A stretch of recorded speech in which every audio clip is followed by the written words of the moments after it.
Hello students. तो आज की वीडियो में जो हम वायरस पढ़ रहे थे उसमें हम जानेंगे कि वायरस में मल्टीप्लिकेशन किस तरीके से होता है और वायरस मल्टीप्लिकेशन की जो स्टेप्स हैं वो कौन कौन सी है।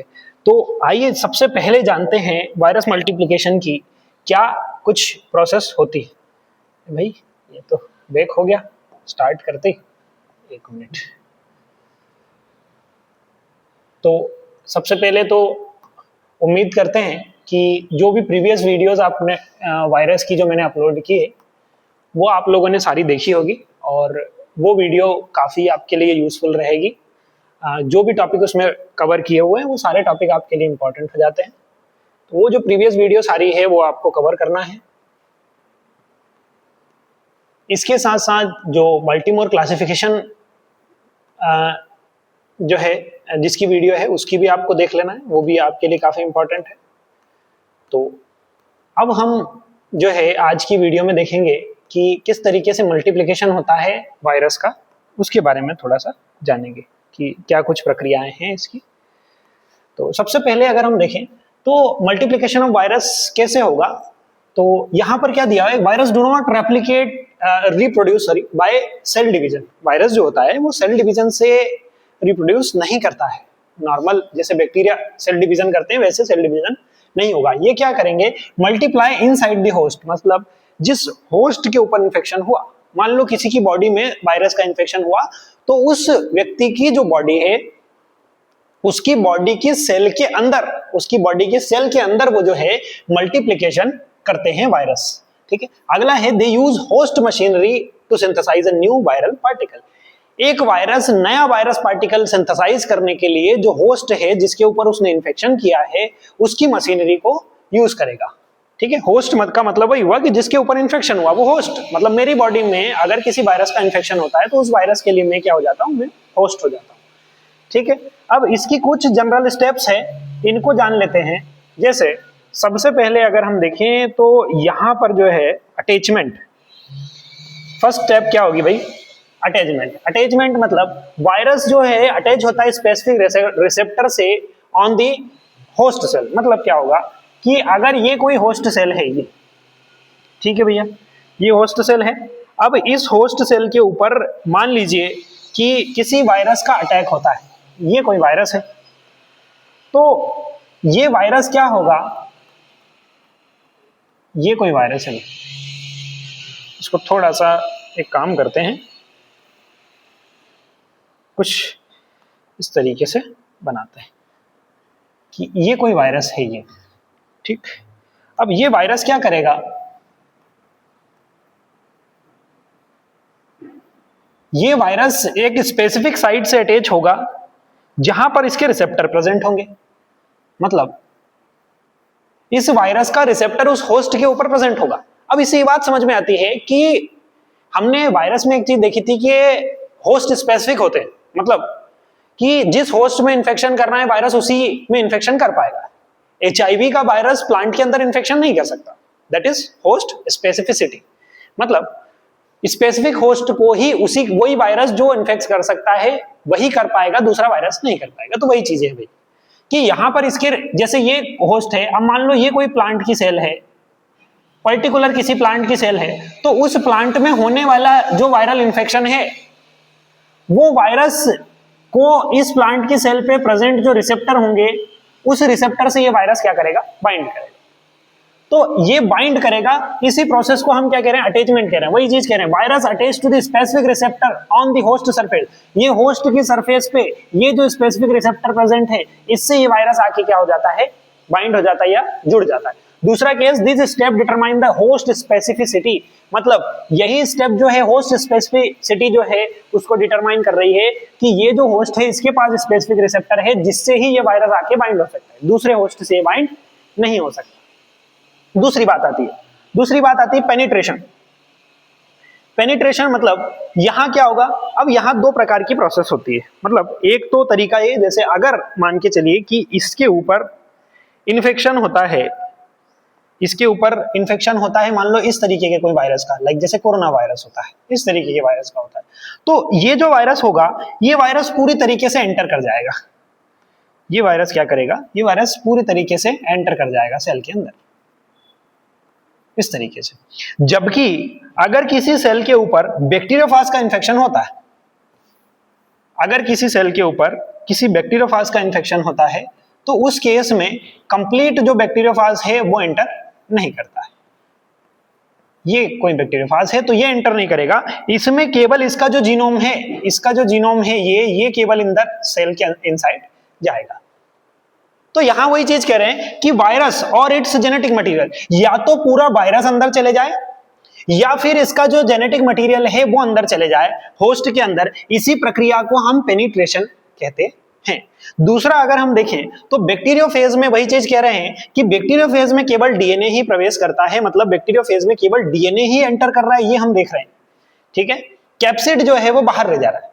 लेकिन कुछ वायरस ऐसे होते हैं जिनमें जो क्या करते हैं, एंडोसाइटोसिस की मैकेनिज्म से, एंडोसाइटोसिस मतलब ये सेल मेम्ब्रेन है, तो सेल मेम्ब्रेन के ऊपर कोई वायरस आया, वो अटैच हुआ रिसेप्टर से, सेल मेम्ब्रेन ने इसको इंगल्फ किया और अंदर ले लिया, दैट इज एंडोसाइटोसिस, सेल के अंदर चले जाएगा।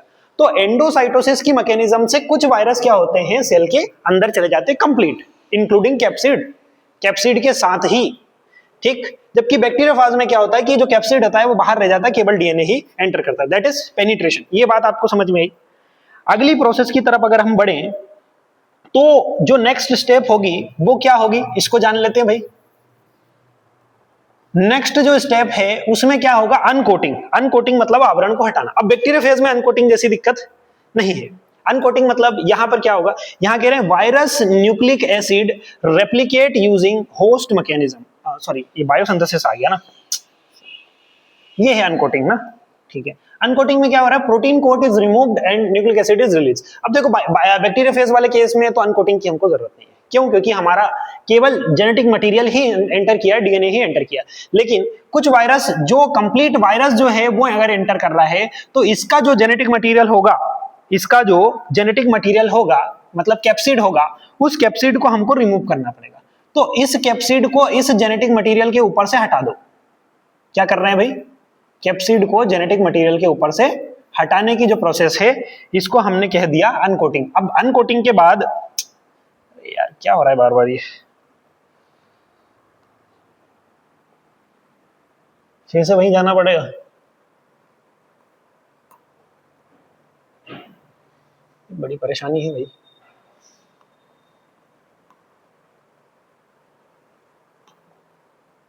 चलिए कोई बात नहीं, बड़े बड़े शहरों में छोटी छोटी बातें होती रहती है। कहाँ गया, आ गए जी, आ गए भाई। ठीक है भैया, आ गए वापस। अनकोटिंग, अनकोटिंग से समझ गए ना। अनकोटिंग का क्या मतलब हुआ कि ये जो पूरी कवरिंग थी, मतलब जो वायरस आया था वो कवरिंग को हटा दिया। अब क्या बचा, अब हमारे पास इसका जेनेटिक मटेरियल बचा, बस प्रोटीन कोड जो था उसको सब हटा दिया। ठीक, इस प्रोसेस को हमने कहा अनकोटिंग। बैक्टीरियोफेज वाले केस में जरूरत इसलिए नहीं है क्योंकि बैक्टीरियोफेज में जो कैप्सिड है, प्रोटीन कोड तो पहले ही बाहर रह जा रहा है, आ ही नहीं रहा है अंदर होस्ट सेल के अंदर। नेक्स्ट है भाई बायोसिंथेसिस। बायोसिंथेसिस में क्या हो रहा है कि viral nucleic acid replicate using host enzyme, मतलब जो वायरल न्यूक्लिक एसिड है वो रेप्लिकेट करेगा होस्ट के एंजाइम से। ये जो वायरस का न्यूक्लिक एसिड है ये क्या करेगा, होस्ट की एंजाइम मशीनरी यूज करेगा, इसको रेप्लिकेट करेगा। इसकी प्रोसेस को कह रहे हैं biosynthesis. Viral protein are synthesize. अब क्या होंगे कि वायरल प्रोटीन सिंथेसाइज होंगे। ठीक है भाई, जब जो वायरस का जेनेटिक मटेरियल रेप्लिकेट हुआ है तो जब उसका रेप्लिकेशन हुआ है तो वो आगे प्रोटीन भी बनाएगा। ठीक है, तो जब ये आगे प्रोटीन बनाने की जो मैकेनिज्म इसको करता है, उसके अगली स्टेप मतलब बायोसिंथेसिस, मतलब जिसमें क्या हो रहा है कि जो जेनेटिक मटेरियल हो रहा है उसकी कॉपी हो रही है। जेनेटिक मटेरियल की क्या हो रही है, अनुवांशिक पदार्थ की कॉपी हो रही है। अगला क्या हो जाता है, असेंबली। असेंबली मतलब कि ये जो जेनेटिक मटेरियल, अरे आज क्या दिक्कत है भाई, बार बार ये तो बाहर आ रहा है। आज की पूरी क्लास ही गड़बड़ कर दी है। अभी तक क्लास कंप्लीट कर देते हम।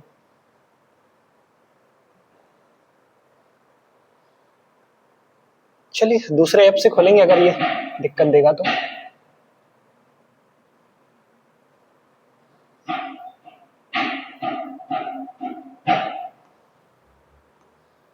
चले भैया, ये देखो असेंबली मतलब क्या हुआ कि सबसे पहले तो हमने रेप्लिकेट कर दिया इसको। रेप्लिकेट करने के बाद हमने क्या करना है हमने इसके ऊपर क्या करना है, वही चीज क्या है, असेंबली। असेंबली मतलब new viral component assemble into complete virion. मतलब अब इसके ऊपर असेंबली मतलब इसके ऊपर वापस से वही प्रोटीन का जो कोट है, कैप्सिड है, वो बन जाएगा। ये कैप्सिड बन जाएगा, ये कैप्सिड बन गया। फिर भैया ये कंप्लीट वायरस हो जाएंगे, ये कंप्लीट हो गए, ये विरियन बन गए। ये कंप्लीट विरियन के बनने की जो प्रोसेस है ये हो गई। ये बन गए बहुत सारे। अब ये जो है ये रिलीज हो जाएंगे, ठीक है। फिर क्या होगा, रिलीज, वही चीज है कि new virus are released from the host cell. मतलब अब ये होस्ट सेल है, ये होस्ट सेल क्या हो जाएगी भैया, ये होस्ट सेल ब्रेक हो जाएगी। ब्रेक होके क्या होगा कि ये सारे जो वायरस होंगे, ये सारे वायरस बाहर की तरफ रिलीज हो जाएंगे। यही चीज कह रहे हैं कि नए विषाणु होस्ट कोशिका से बाहर निकलते हैं। यह कोशिका के फटने या बडिंग द्वारा होता है। तो सेल लाइसिस या बडिंग, नॉर्मली सेल लाइसिस जो है, इसमें सेल मेम्ब्रेन जो है इसकी ये बस्ट हो जाएगी और ये यहाँ से वायरस जो है रिलीज हो जाएंगे। तो ये स्टेप्स थी, ठीक है। तो एक बार फिर से फटाफट इनके बारे में जान लेते हैं भाई। सबसे पहले क्या हुआ था, एक ही पेज में मैं जूम आउट करके दिखा देता हूँ। ये दिख रहा है ना, अटैचमेंट मतलब सबसे पहले वायरस आके अटैच, ये होस्ट सेल है, होस्ट सेल से वायरस आके अटैच हुआ, दैट इज अटैचमेंट। अटैचमेंट के बाद क्या होता है, पेनिट्रेशन। पेनिट्रेशन मतलब कि ये प्रवेश कर रहा है। पेनिट्रेशन मतलब अब ये प्रवेश मतलब ये जेनेटिक मटेरियल इस वायरल सेल के अंदर आ गया। अब या तो ये इसका जेनेटिक मटेरियल ही एंटर करे खाली, या फिर ये पूरा वायरस जो है, ये पूरा वायरस अंदर आ जाए। ये वायरस आ गया, दैट इज पेनिट्रेशन। पेनिट्रेशन के बाद ये वायरस अनकोटिंग कर लेगा। पेनिट्रेशन के बाद क्या होगा, अनकोटिंग। अनकोटिंग मतलब ये जो वायरस है, ये इसके ऊपर का जो कैप्सिड है वो हट जाएगा, केवल इसका जेनेटिक मटेरियल रह जाएगा। इस प्रोसेस को हम कहते हैं अनकोटिंग। अनकोटिंग के बाद क्या होगा, बायोसिंथेसिस होगा। बायोसिंथेसिस मतलब अब ये जो वायरल जीनोम है इसकी कॉपी हो जाएगी 1 से 2, 2 से 4, ठीक है। उसके बाद क्या होगा, बायोसिंथेसिस के बाद असेंबली, कि अब इसके ऊपर वापस से कैप्सिड बनेंगे, कंप्लीट वायरस विरियन बनेगा। और फिर क्या होगा, फाइनली रिलीज। रिलीज में क्या होगा कि अब ये सेल जो है बस्ट हो जाएगी। बस्ट होने के बाद ये सारे जो वायरस है ये सारे रिलीज हो जाएंगे। तो ये सारा जो मैकेनिज्म था, ये था स्टेप्स ऑफ वायरल रेप्लिकेशन। तो उम्मीद करते हैं कि ये कंप्लीट वीडियो से आपको स्टेप्स ऑफ वायरल रेप्लिकेशन समझ में आया होगा और आप इसको आसानी से अपने एग्जाम में लिख पाएंगे। तो थैंक यू सो मच, मिलते हैं नेक्स्ट वीडियो में अगले किसी अच्छे से टॉपिक के साथ।